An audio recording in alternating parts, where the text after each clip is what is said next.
링링 뮤지엄은 미국에서도 가장 아름다운 뮤지엄 중 하나로 손꼽히는 곳입니다. 자, 아트 뮤지엄의 갤러리를 둘러볼까요? 전화기와 이어폰 챙기시고요. 설명 들으시면서 작품 보시면 훨씬 도움이 되시겠죠? 갤러리는 총 20일로 구성되어 있습니다. 갤러리 1과 2에는 페테르 파울 루벤스와 그의 작업실이 캠퍼스의 그린 5점의 거대한 유화가 전시되어 있으며, 이는 성찬의 승리를 주제로 한 시리즈의 일부입니다.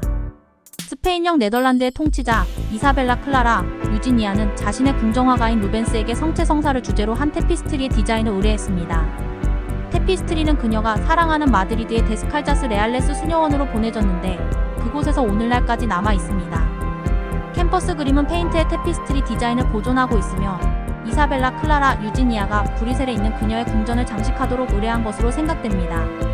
이 대형 캠퍼스 중 7개가 남아있으며 그 중 5개가 더 링링에 있습니다. 더 미팅 어브 에이브러햄 언드 메키제덱. 링링의 전시작 중 예술적으로 가장 크고 야심찬 작품은 아브라함과 멜기세덱의 만남입니다.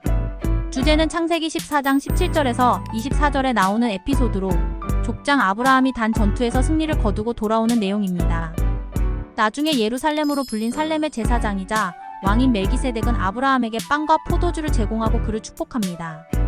그 대가로 족장은 전쟁에서 얻은 전리품에서 대제사장에게 선물을 바칩니다.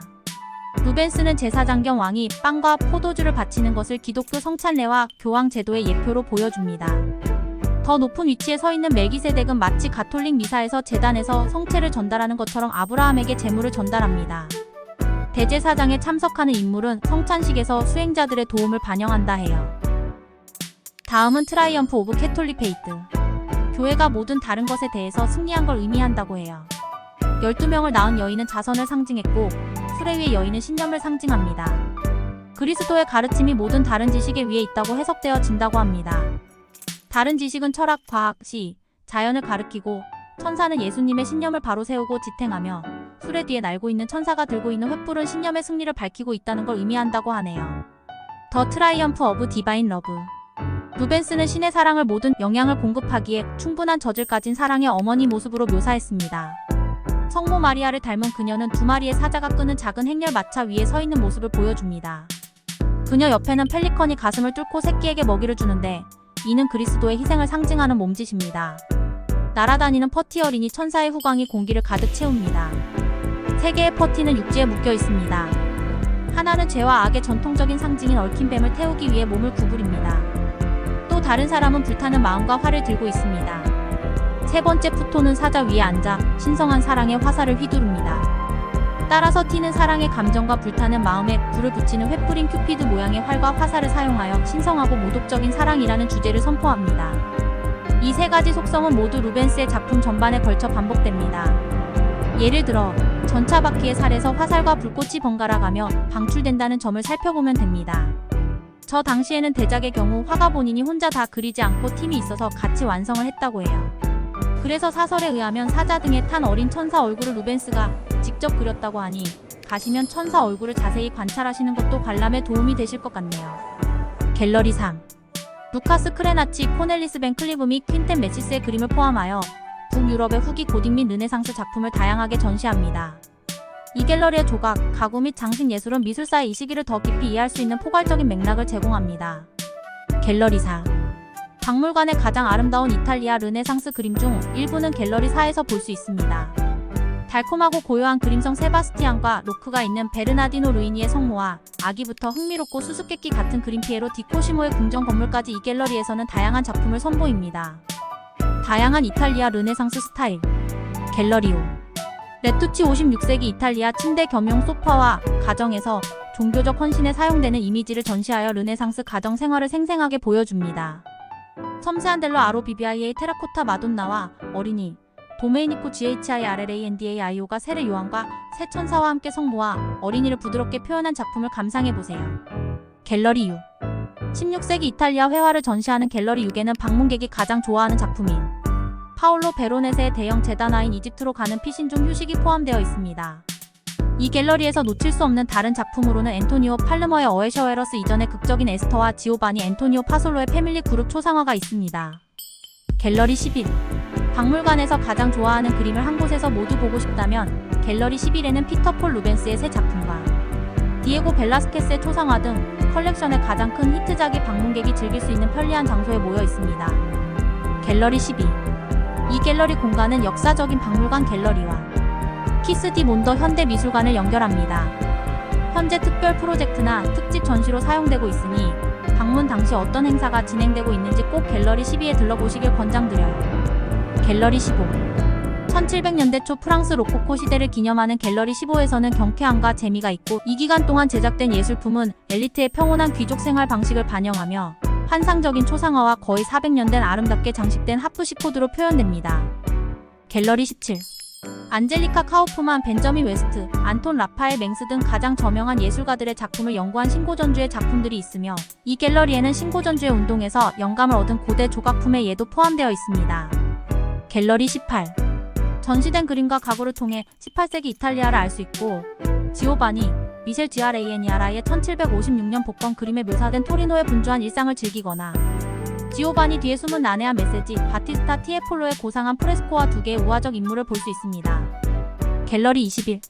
19세기 후반 존 링링의 예술 취향에 초점을 맞춘 갤러리 21은 웅장한 규모와 통합된 건축 조각으로 진 조셉 벤자민 콘스탄트의 거대한 유스티니아누스 황제와 유명한 프랑스 예술가 로사 보너의 동물 그림 두 점과 미국 조각가 어거스터스 세인 가우덴의 흉상을 포함하여 다른 걸작도 자리하고 있는 곳입니다. 루벤스 작품 외에도 너무 멋진 작품들이 많아서 사실 작품 하나, 조각 하나, 벽면, 조명을 차근히 보면서 다니려면 하루로는 턱없이 모자라는 시간입니다. 참 대단하죠. 사실 처음 이곳을 방문했을 때는 아이들과 바쁜 일정 중에 잠시 들렀는데요. 루벤스의 거대한 작품을 포함 너무 많은 작품들과 인테리어 등 어디에 시선을 두어야 할지 굉장히 당황스러웠던 기억이 있습니다. 하지만 이렇게 링링 부부의 스토리를 알고 시간을 여유있게 잡고 박물관을 다시 방문했을 때는 정말 입이 다물어지지 않을 정도로 놀라운 것들이 많았습니다. 소품 하나도 본인이 좋아하던 베네치아를 그대로 옮기고 싶어 했을 링링 부부가 연상이 되면서 너무 소중한 작품들과 소품, 조명, 색감, 기둥, 시간을 조금 여유있게 잡으시고 돌아보시면 하나하나 자세히 다 볼 수는 없겠지만 링링 부부가 우리에게 남겨주고 싶었던 그 문화유산의 가치를 충분히 만끽하실 수 있을 거예요. 여보, 이건 어디에 놓을까요? 이것 어때요? 부부의 대화가 들리는 것 같았습니다. 꼭 그들의 대화를 들어보시기요.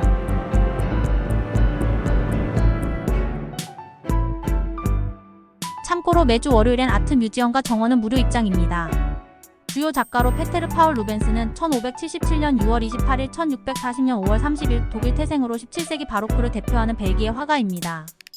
개인으로서나 화가로서나 형성 과정, 영향도 전부 네덜란드에서 엄밀하게 따지면 현대 벨기에가 된 당시 스페인령 10개 주 받았기 때문에 벨기에 화가라고 많이 소개가 되죠.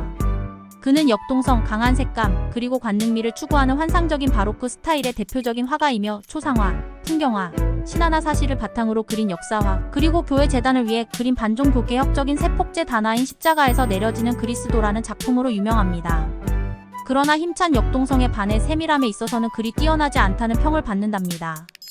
루벤스는 연습을 위해 오일을 이용한 스케치를 자주 하였으며 나무 패널을 이용해서 작품을 그린 대표적인 화가들 중 한 사람이며, 물론 캔버스도 자주 사용하였으며 특히나 작품이 먼 곳으로 이송되어야 할 때에 자주 사용하였다고 합니다. 세폭 재단화 같은 경우처럼 루벤스는 종종 석판 위에 그림으로서 반사광을 해결하였고, 루벤스의 풍만한 여성의 육체에 대한 맹시는 훗날 루벤시안이나 루벤스크와 같은 신종어를 만들어내기도 하였다고 하네요. 루벤시안이란 단어는 그때의 풍만한 여성들을 대상으로 특히나 네덜란드에서 자주 쓰이게 되었답니다. 별장이 바로 앞에 사라소타 베이를 바라보고 있으니 정말 이런 곳의 별장, 잘 가꾸어진 정원과 열심히 모아온 미술품들로 지어진 뮤지엄까지, 요즘 부와 성공에 관한 책들에서 공통적으로 이야기하듯 머릿속에 본인이 원하는 것을 마음껏 그리고 그것을 그대로 이룬 그 주인공이 장과 메이벌이 아니었을까요? 이런 것을 꿈꿀 수 있었던 그들의 상상력과 그것을 정말 이루어낸 그들의 추진력이 소름 돋을 정도로 드라마틱합니다. 이들처럼 개인이 수집하고 이런 규모의 박물관 건립까지 한 경우는 참 드문 사례가 아닐까 합니다. 이들이 가꾸어 놓은 정원 또한 대단합니다. 곳곳에 있는 조각상들 대부분은 작가 미상이 많고요. 반얀트리는 처음엔 에디슨으로부터 한 그루를 선물받아 심은 것이라고 해요. 지금은 너무 많이 번져 있습니다. 반얀트리는 나무가지가 바닥으로 내려와 뿌리를 내리면서 번식한다고 하는데, 그 번식력이 주변의 다른 나무들을 자랄 수 없게 만들 정도로 많은 뿌리를 내리면서 주변을 잠식해 나간다고 하네요. 왠지 좀 무서운 느낌이었어요. 콜트야드 이곳은 자체로 예술이죠. 실체 크기와 똑같은 다비드 상이 있어 그 예술에 대한 부부의 열정을 그대로 보여주는 것이며 분수와 크고 작은 조각상들로 하나의 예술품을 만들어 놓았습니다. 실제로 이곳에서는 웨딩 촬영과 결혼식을 할 수 있도록 허가되기도 한답니다. 이곳에서 하는 결혼식은 너무 멋질 것 같네요. 지난번 갔을 때 의자가 정리되고 있는 것만 보았는데요. 이렇게 많은 작품들과 정원, 곳곳에 이들 부부의 애정 어린 디테일들, 그리고 바다가 보이는 별장까지. 장과 메이벌의 꿈속을 다녀온 느낌이랄까요. 꼭 한번 경험해 보시기를. 자, 그들의 꿈속으로 여행하실 준비가 되셨나요?